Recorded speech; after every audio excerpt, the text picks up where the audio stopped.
Hey, on the first problem, we have a hexagonal prism, right? It's a hexagon, regular hexagon. And let's say this is my clipping plane, and whatever it cuts, it cuts off and it throws it away, so we can't see it anymore, right? So if I move it over here, I've cut some of the hexagonal prism away. Is what is here still in the drawing? What is remaining? Is it congruent to what we just threw away? No. So this is not a plane of symmetry yet. If I move it all the way over until it's halfway through the object, now we have a plane of symmetry, because what I have left is half of what I had to start with, or this half that's here is equal to the half that's missing, right? Now, could I take this object and rotate it? Let's see if I can rotate it here.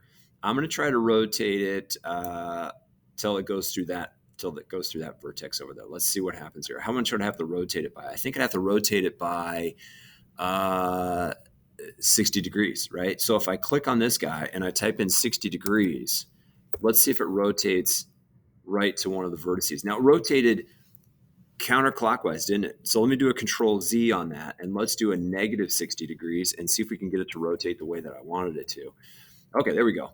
So now it's going through, let's try Control Z again here. So we're going right through that side right there. Let's try rotating 30 degrees, see what happens then.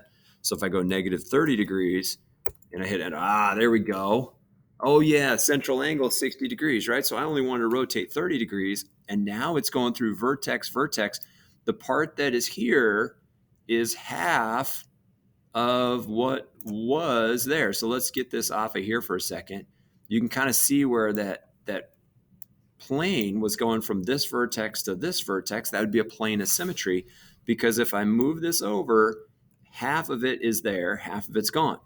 So a plane of symmetry is where would you cut so that one side is equal to the other one. I think we go from this vertex to that one. There's one plane. You have a plane that's going in these like crosshairs. So one here, one there. So let's count them up. 1, 2, 3. And then you have one going this way, 4. Right? We haven't counted that one. You have one going this way, 5 and 6. I think we'd have 6, wouldn't we?